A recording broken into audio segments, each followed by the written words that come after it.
Can you please take your seats? Thank you. I hope that you enjoyed the past 2 days and a half at the conference with us. We now have a phenomenal speaker, a personal role model of mine. She's one who epitomizes the theme of our conference, cherish, challenge, and change.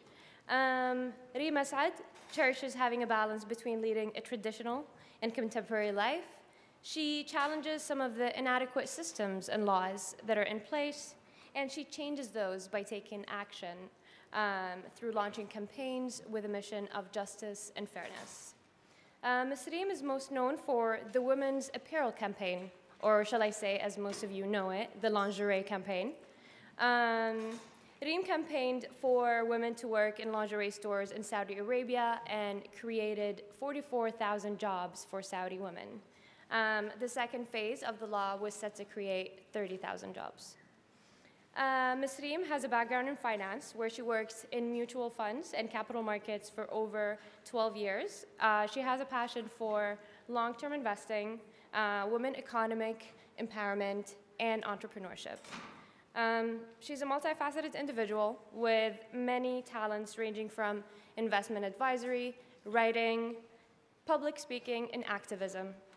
It is my pleasure to now invite a person who embodies the essence of cherish, challenge, and change, a person who believes in fighting for women's rights, one who believes that, quote, "The word impossible is ridiculous. I may yield, but never give up." Ms. Reem Asaad.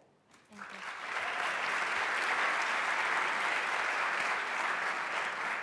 Thank you. I think I'm going to leave my laptop here. Is it possible for us and make a switch or something? Because I'm definitely going to need my notes. Unfortunately, we can't. Okay. You know what? I can do this. Yeah. Good afternoon. Assalamu alaikum. So, I was sharing the news of this Harvard invitation with a friend who remarked, "I guess it's good to be a Saudi woman these days." Obviously, he's not one. But he's right, in a way. Ladies and gentlemen, thank you for being present today. It's a true honor to be amongst you here.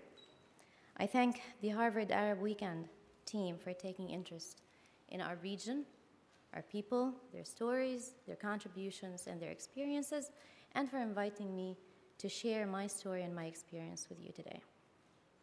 So, I want to start out with a story today, a story that began as a small incident in a lingerie store. Can you guys hear me? Okay.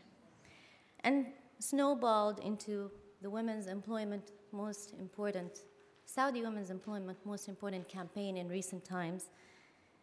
And because I will recount it from memory, and in retrospect, I will try to describe this non-drama in the briefest possible way, leaving out the juicy details to Google and Facebook.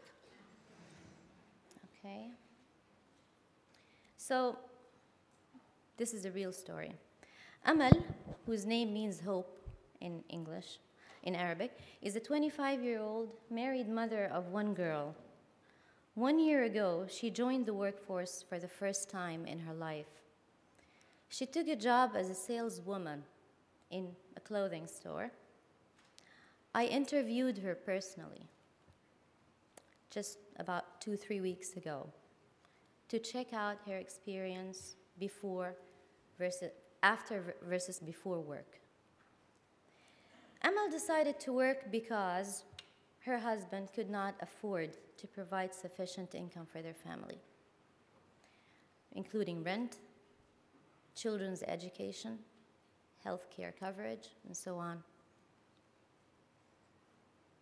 And although he was reluctant at first, but as soon as her first paycheck came in, he sort of revised and reviewed his, their life and their change of status, gradual. He sort of liked the idea. So after having joined the workforce, Amal describes her experience as liberating. She wakes up in the morning, according to her, dresses her girl for school, makes dinner arrangement, and gets ready for a previously non-existing journey, going to work. She works in an upscale mall in the north part of Jeddah. Jeddah is the coastal trend-setting city in Saudi Arabia. So, non-drama, right? How did she join the workforce in the first place? This is where the interesting part begins. 4 years ago, precisely in July of 2008, I headed to an inwear store in Jeddah that was, as usual, fully staffed by men. As I browsed the offerings, the salesman, unprofessional, there was a salesman, his unprofessional remarks and behavior triggered my fury, and I decided to campaign against this nonsense. So I launched a Facebook campaign. I mean, notice that was back in 2008, where campaigning on Facebook was not as prevalent as it is today. So anyway, just to give you a quick background, all frontline jobs in the retail and non-retail sector in Saudi Arabia were historically limited limited to men, including women's stores and children's stores and so on. So I would like to share with you this table. Just looking there shows us the upper part, the upper table shows us the labor force in public sector. Since the 80s, the 1980s, the government used to provide the majority of the population with jobs. Gradually, there's becoming more pressure on the private sector to provide jobs for the population, for the workforce. So as we see that if we look at the third line from the bottom, we'll see that total of just under 1 million Saudis are working in the private sector. That's the total number of workers. And the majority of these workers are males. Okay? Now, this is where we have a little problem here. We do have females that constitute less than 2% of the entire workforce in the private sector. And by private sector, we refer to retail business, to insurance business, advertising, marketing, the general services sectors. When we talk about public sector, normally we refer to education and healthcare in governmental facility.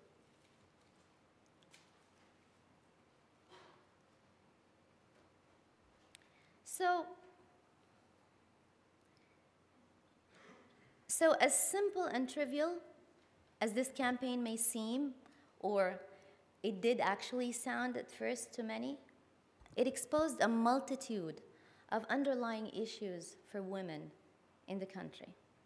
Unemployment, socioeconomic status, financial freedom, transportation, and the notorious cultural rigidity against their independence. This is almost the same battle fought back in the 60s against women's education. Almost identical. So today, Amal, our girl, and her fellow workers have retirement plans, and they have healthcare coverage, they have social security benefits, all new things to her. All for the first time in their lives. They dare dream of a future. But that's not the end of it. There remains a long way to go. So the campaign that lasted for almost 3 years managed to call the attention of the authorities to permit women to work in the retail sector, just the retail sector. That was the beginning. With thousands of openings, dozens of thousands of openings over less than 2 years. That is thousands of life-changing experiences and stories, and a status transformation for many, many women. According to a scientific paper, the most common image of activism, I quote, the most common image of activism is public protest, such as rallying or public meeting. This is banned by Saudi law. The second type of nonviolent action is non-cooperation, disobeying social customs, or producers' boycott. The latter, the producers' boycott, is precisely the tactic that the campaign followed. It called for the boycott of all stores, all lingerie and women's stores that were staffed by men. Logical, right? It's a simple call, but it created quite a stir. I will be showing you some figures in a minute, but the purpose of this story is to show the impact of empowering women in a society that historically cocooned them under the pretext of culture and traditions. So, aside from the typical rhetoric, there are 4 compelling reasons why we should, or I took on the mission of empowering women economically in Saudi. Number 1, women make up half the population, more or less, and more than half of all university graduates. The government invested billions of dollars in educating women over decades. The spending on education over the past 10 years exceeded $300 billion over a decade. Its 2013 expenditure target on education jumped to a record $54 billion, and that's 21% over the previous year. In North America alone, more than 100,000 Saudis are present for higher education. That's a lot of money. This long-term investment is yet to yield a return. Secondly, women are mothers and family makers. They will influence future generations.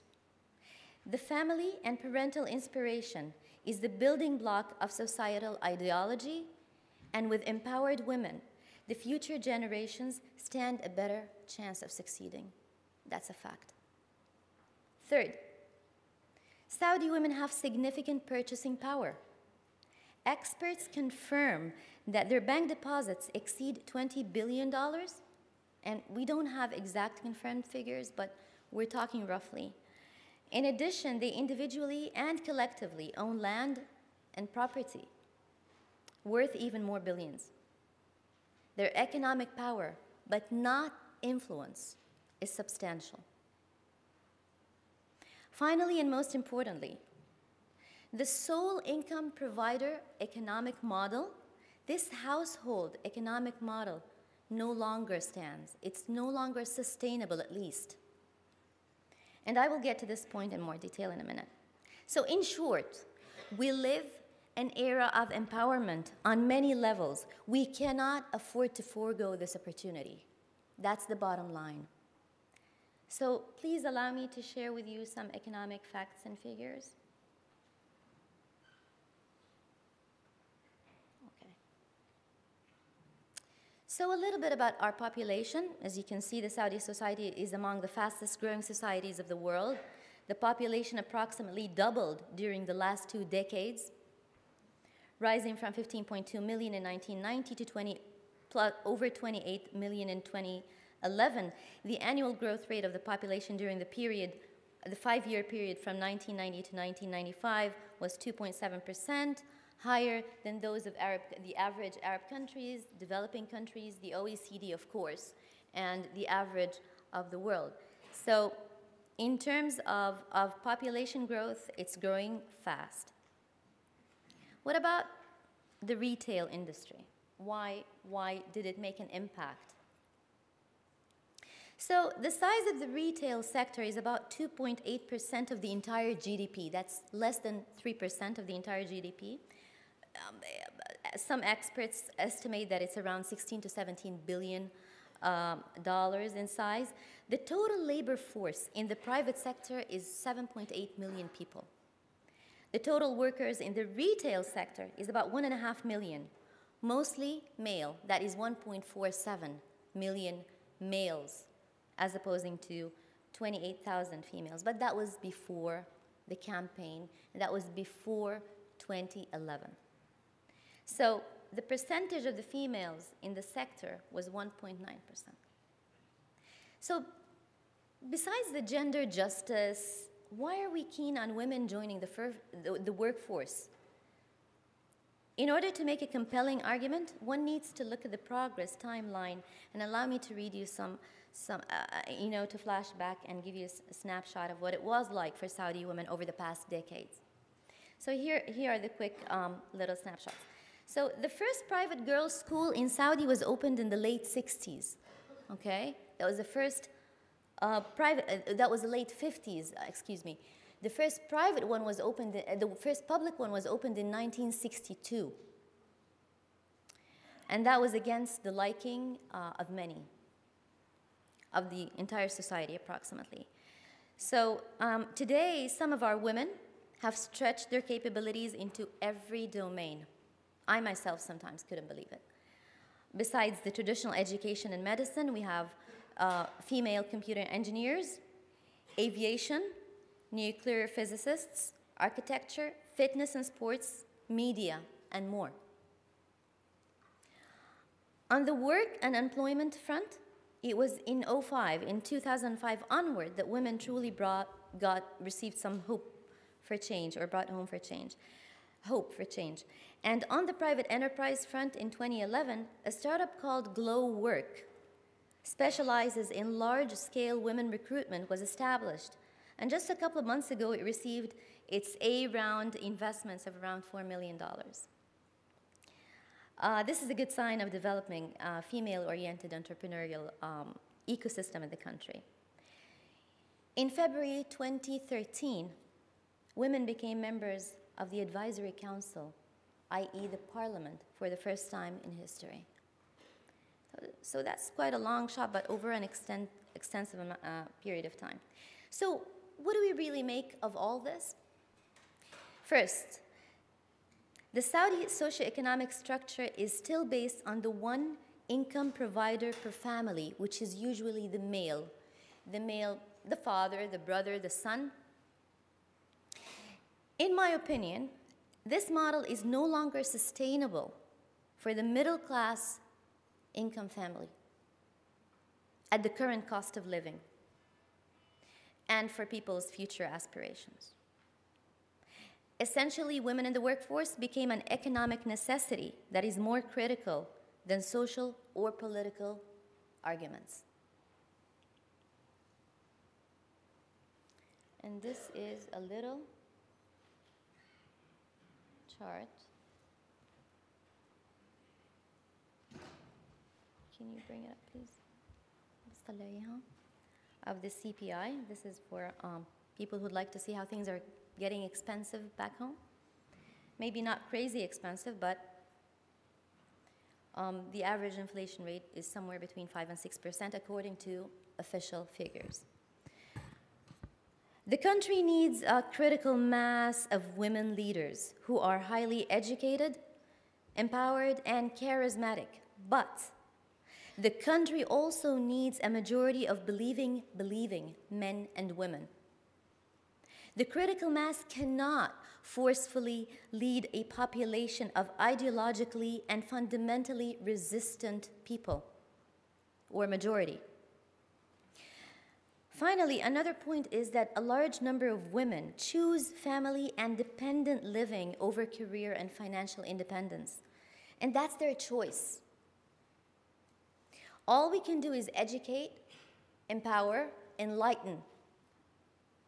Just show them the options, and the choice is theirs. Eventually, they will either pay the price or live with the consequences. We cannot determine if this is right or wrong, but we need to present different options. So, in a speech earlier this year, I was asked an interesting question. Who and what defines what women want in terms of advancement? What level of freedom would they like to achieve at the end of the day? My answer was this: I don't know for sure. Aside from the basics such as the right for mobility, transportation, travel, work, and other civil rights, I do know one thing for sure. We are heading in the right direction. In the West, the World War and the industrialization that followed was the pivotal point that reversed the lives of women for good. Yet, their struggle for liberty continues until this day in many, many advantaged societies. And until this day, and so does the literary and the philosophical tradition toward women. So freedom can be very relative from one society and one community to another, and trying to set a benchmark can prove counterproductive. And that is the beauty of natural evolution. Change is most effective when it comes organically, while induced by visionary leadership in the same time. Both go hand in hand. And for the fans of economics, here's a metaphor. This change bears similarity to consumer markets, where equilibrium is a very temporary state of affairs, and as soon as it's reached, the forces of supply and demand quickly change the paradigm. New standards arrive with time. That's a given. So really, we do not have a detailed roadmap, but we very much aspire to a brighter future for our children and ourselves. So I do have 3 key lessons and 4 key messages. From this experience, I now share these key lessons. Education is important, is pivotal, is key, but empowerment is the driving force behind change. We've been educating women for decades, but it was not until the empowerment arrived with a visionary leader that women started to take stage and their true capabilities started to rise and shine. Most Saudi women of our present time are literate, but not empowered, or not sufficiently empowered. Malala Yousafzai earned world recognition for her courage, not for her education or for her academic knowledge.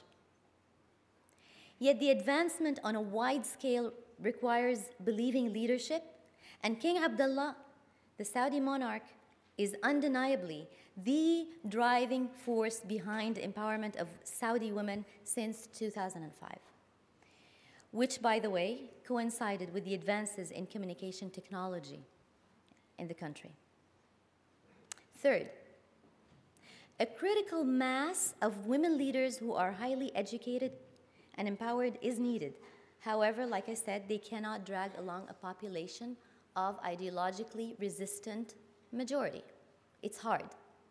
So, again, I emphasize, there has to be a visionary and a pressing leadership and an organic change from the bottom, and these two forces work beautifully together. They proved at least to do so over the past 5 years in Saudi.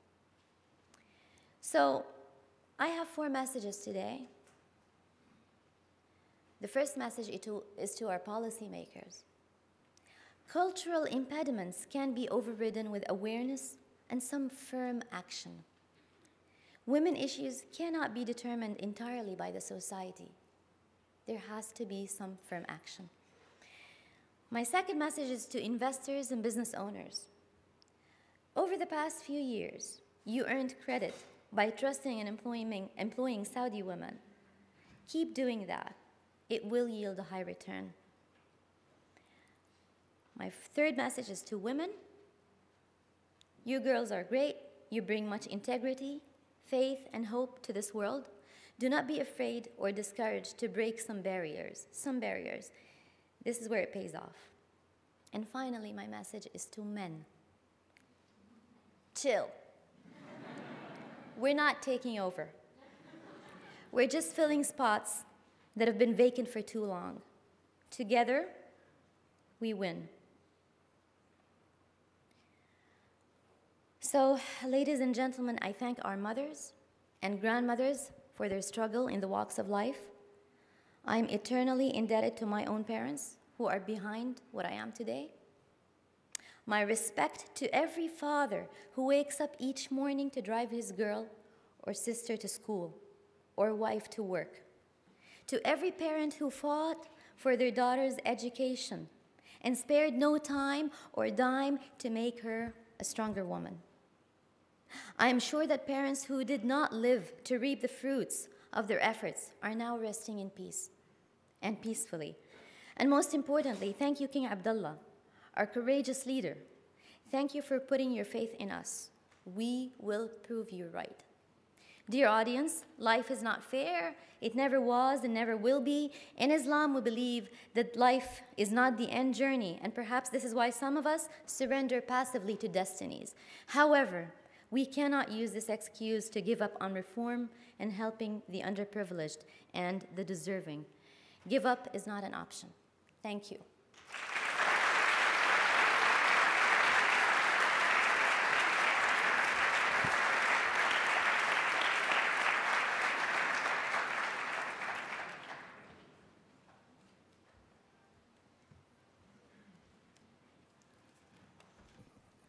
Thank you so much, Ms. Reem, for this. That was really beautiful.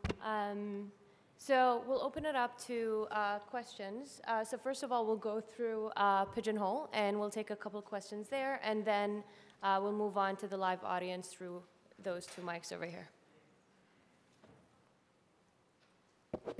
So the first question is,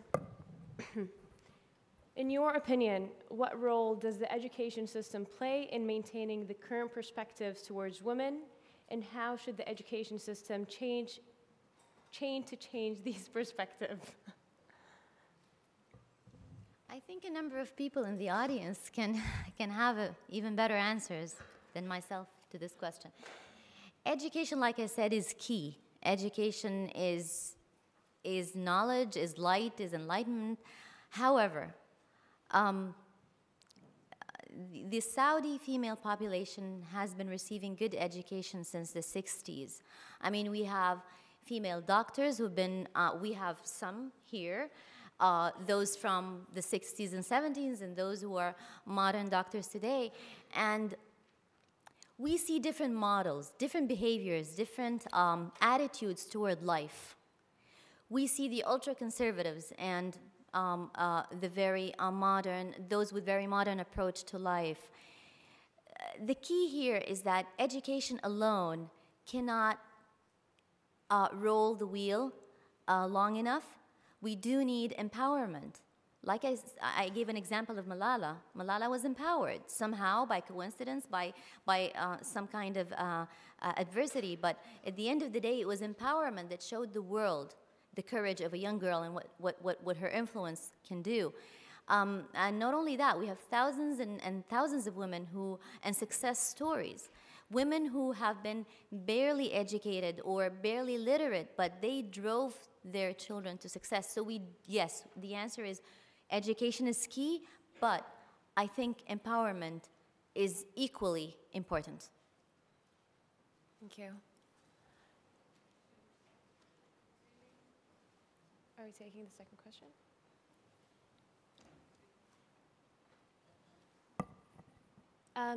We'll take just a few through a Pigeonhole, and then we'll open it up. Thank you. All right, so the second question is, to what extent do you believe that the ban on women driving in Saudi contributes to the extremely high rates of female unemployment in the country? This is an overstatement, but I wish I could attend a conference or a speech without being asked that question. The only problem with women driving is that we have a broken transport system. If it weren't for the lack of proper public transport in the country, the calls for women driving wouldn't have been that loud or that pressing. So transportation is mobility, women going to work. If something happens and she is unable to go to work because of the absence of her driver or male guardian who takes her to work every day, I don't see why her boss would give her excuses day after day. So no, it's very important that women start to get a better freedom of mobility, a better access to a good transport system, whether we're driving, good roads, safe roads, perhaps a metro system, a bus system, whatever that is. But transportation is key.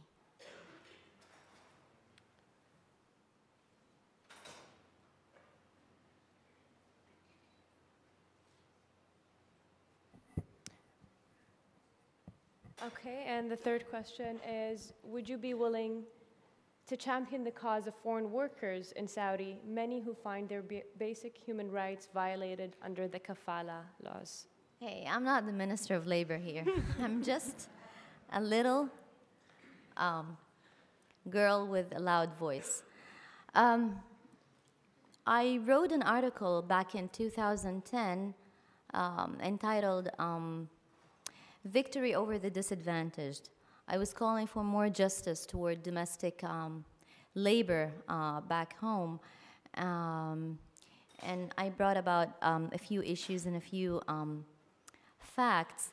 Now, I mean, kafala is basically sponsorship. It's a sponsorship system. So basically, it's a system whereby a foreign worker comes to work with a sponsorship. It's like the visa to come and work, and it's a working permit in the country. I disagree with a lot of practices, but I also think that we do have a mutually broken worker-employer system back home, and I think the Ministry of Labor is working very hard to fix that, and we're going to see really good changes in the coming few months. Live questions? Okay, so please stand up at the mics over here. Can I just make one minor request? If you can make your questions brief as to leave room for other questions. Thank you. Go ahead. Hi, my name is Montasser. I like so much what you have done for Saudi women, but I would like to say, I mean, from the experience of women all around the world, everything that you acquire from society by pushing society is not acquired for good, as long as you don't have a discourse, a philosophical, a change in the custom and way of thinking of people. I think we have to change the ideology underlying society. Otherwise, if there is a political change, if there is a change in power on top, everything could be lost.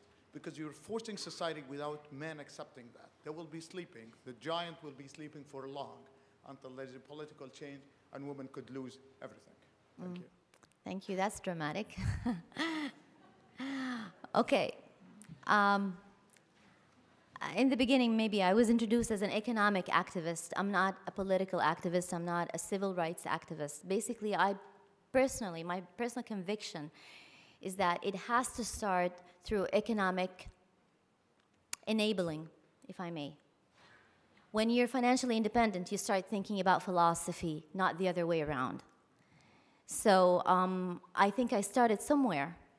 There is a long way to go on different fronts, but I think everybody should start some kind of something. And collectively, I think things will develop, and that's what I was referring to as natural evolution. You can't just create shocks and expect the society to change overnight, because we experienced a rush of oil gold in the 70s, and it still did not modernize the society from inside out. So I think organic change works better. That's my conviction. Thank you. Thank you. All right, so we'll go by turns through each mic. Of the ways that you suggested for promoting a cause, what do you think would work best to promote the female driving cause in Saudi? Can you come again with your question, please? If the ways that you talked about for promoting a cause, what do you think would work best for the driving ban, getting the law passed for females to drive in Saudi? The driving issue, just to let you, maybe just some people in the audience familiar with the driving issue. Women in Saudi Arabia is the only country in the world that bans women from driving. That's a given fact. So we really have to either hire personal chauffeurs or have a male, a guardian or a family member drive us around. And because we effectively don't have a proper transport system, relying on driving, it's like Los Angeles basically. If you don't have a car, you can't rely on the bus system or a metro network. But I think I know that the government is working on something. I don't know what's going on right now, but there's a lot of stare, and I think if they resolve the issue and a proper transport system is in place, I think this stare will sizzle a little. I think it will cool off. Thank you. You see, I mean, after all, the bottom line is to get them to work, right?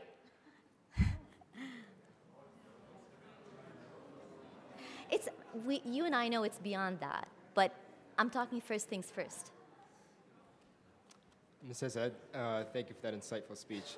My name is Saleh Al-Kharbouch. I am one of the 100,000 Saudi students pursuing higher education in the US.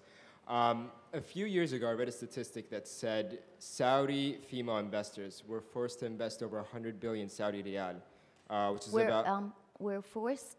well, not forced, forced by the lack of opportunities in Saudi Arabia, or maybe obstacles that prevented them from investing that money in Saudi Arabia. So they invested abroad over roughly around $27 billion. My question is twofold. One, do you think those obstacles that they weren't able to transcend are legal or social? And second, what do you think we can do to maybe encourage or make it more easier for female investors to invest in Saudi Arabia? Okay, investing in Saudi versus investing outside Saudi has largely to do with the legal infrastructure of investing. The capital market development, I mean, is a result of a proper infrastructure, whether in the construction industry, whether it is in any sector, any economic sector. So, and the capital market follow. Now, the reason why we have capital markets in place is to have the flow of capital from, by the suppliers to those in need of capital. So this is basic logic. The problem is that most of the projects going on in Saudi Arabia are governmental, are dominated by the government. So the channels through which we can funnel the funds coming in from women or non-women investors are limited to the stock market and land and property ownership. And that's pretty limited for the amount of capital available there. So you will find that the stock market is slightly inflated at times, or the property market gets inflated at times and they waver back and forth, they oscillate back and forth. So the problem here is mainly a legal infrastructure. Thank you. Thank you for your speech. Since you identify as an economic activist, in the recently published global report on the gender gap in different countries, Saudi women data showed that Saudi women achieved equality in terms of education, but still extremely lacking in equality and economic participation. So why do you think that is extremely lacking? While they achieved equality in education, but still, we're not talking about political empowerment, we're talking about economic participation. Yes, understood. It's basically what I was saying. The government needs to set up, the laws to allow women to work into more sectors, open up more opportunities, that is, for women, whether in sectors that was strictly limited to men, or even, facilitating working in new untraditional sectors. So it's an overall economic problem of unemployment that every country faces, and it's sort of exacerbated in Saudi because of the gender gap. It's getting over-publicized, but I think with the current rate of progress, I think things should work in our advantage. I have a question. You did mention that the fact that King Abdullah had so much helped women be where they are today. Don't you think this is a bit insulting to women in Saudi in general, and in the Arab world in the Arab world in particular, and in Saudi in general? Because women have fought what women in the US and the West wake up every morning. They don't have to think about what they're wearing. They don't have to think about who's going to sexually harass them on the street. They don't have to think whether someone is going to pinch them on the subway, or if they can drive or if they can't drive. They simply wake up, get in their car and drive. Whereas women in Saudi still can't. And the reason is not the transportation. And it was very obvious in the way, Sawyer, you were answering, and that this is not the case. If a transportation system does not work for a woman, for her to be able to drive, then why is it possible for a man to drive? I'm sorry, I cannot comprehend that. Women in Saudi should be given, and the Arab world should be given 100% credit for where they are today. It's not because of King Abdullah, nor is it our King Abdullah, nor is it any king or president. It's because they fought. So please give them the entire credit, and not for King Abdullah. Thank you.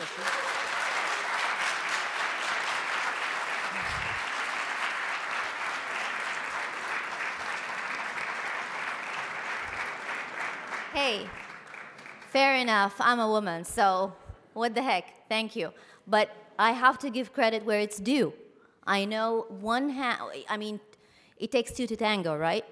So it takes the society to work, to fight its way to liberty. It takes a good leadership and so on. So everybody deserves some credit. Thank you. Thank you for your keynote speech. You spoke about women with high economic power with no influence. How do you suggest that those women make a difference, whether it was locally in Saudi Arabia or in the region and globally as well? Women with high economic power but no influence, and you gave numbers about 20 billion, how can these women make a difference, whether globally or locally? Well, they can put their money to good use, fund charity, they can fund underfunded projects. There's so much you can do with money. Like you mentioned the Like rate. I said, we do have various issues, mainly the legal infrastructure and the openness of different economic sectors and industries. And the social awareness also plays a big role. So it's just a matter of infrastructure. But I'll give you an example, because what I'm saying might sound too abstract. With the emergence of networking technology, the social networking, you may not believe the number of initiatives that were launched by young men and women like yourselves in a variety of domains: healthcare, fitness, arts, literary projects, and so on. And these were funded by either zero capital or very small capital from what we call here angel investors. This is an example. It also takes some societal awareness of the importance to participate into the advancement of the society itself. It takes opportunities to look around and see how the other places in the world are making it happen. So it's a combination of factors. I mean, there is no black or white. It's a combination of elements. So we're ending at 3:30, so we'll take about 3 more questions. I think one of the issues here at play is that you have a approach to change society either from a bottoms up or a top down. And and what you did in enabling women into the workforce by ensuring that they work in lingerie stores is a bottoms up one, which is great. But do you sometimes is it possible that the things that you say, such as supporting the king and all these things, kind of take away from your own bottoms up achievements? Because at the end of the day, it's like when you first started the whole thing and you said it's great to be a Saudi woman.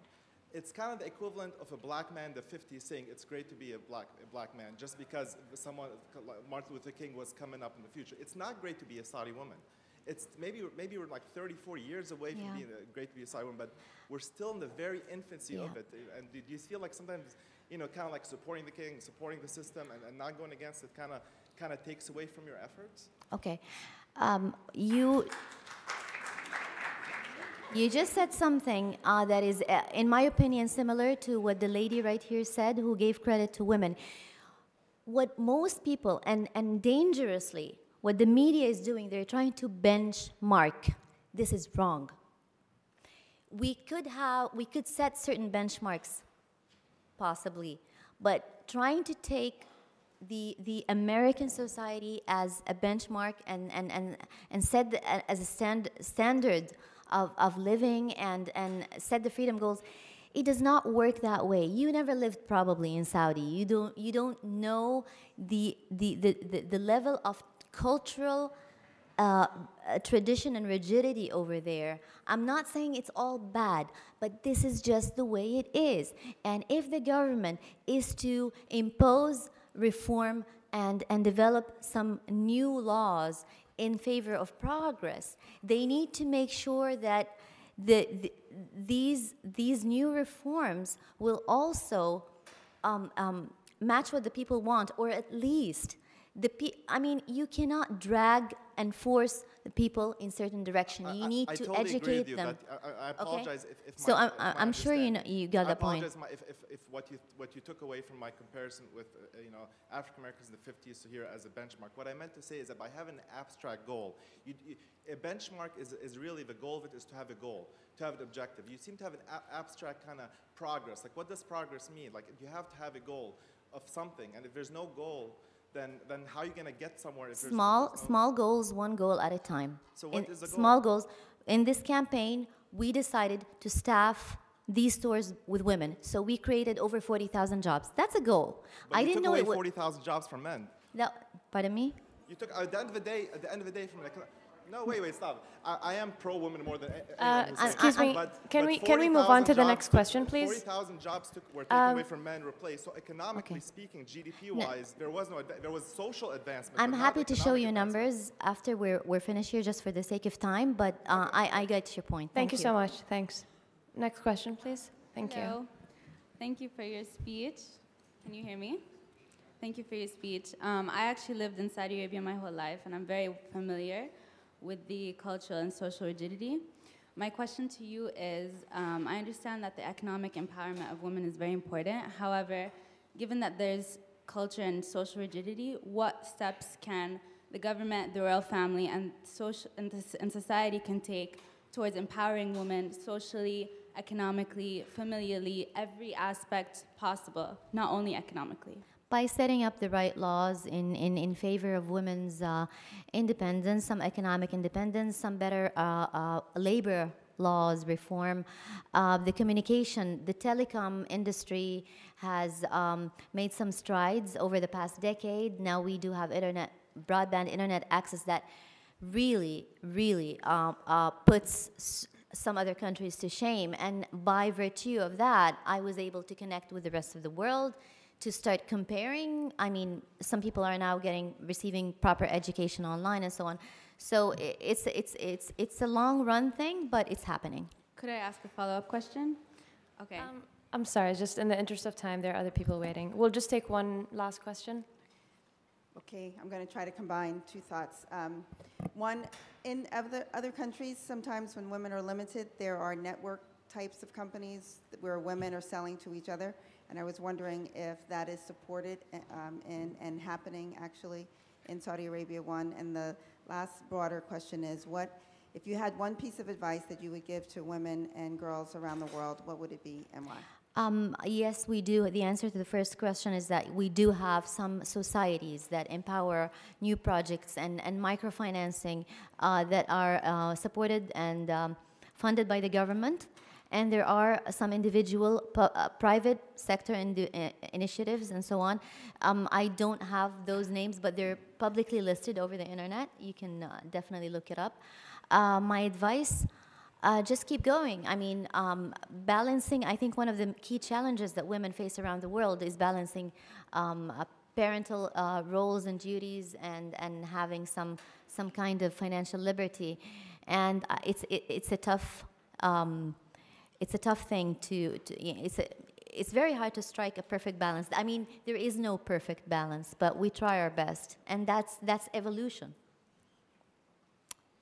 Thank you. Thank you so much.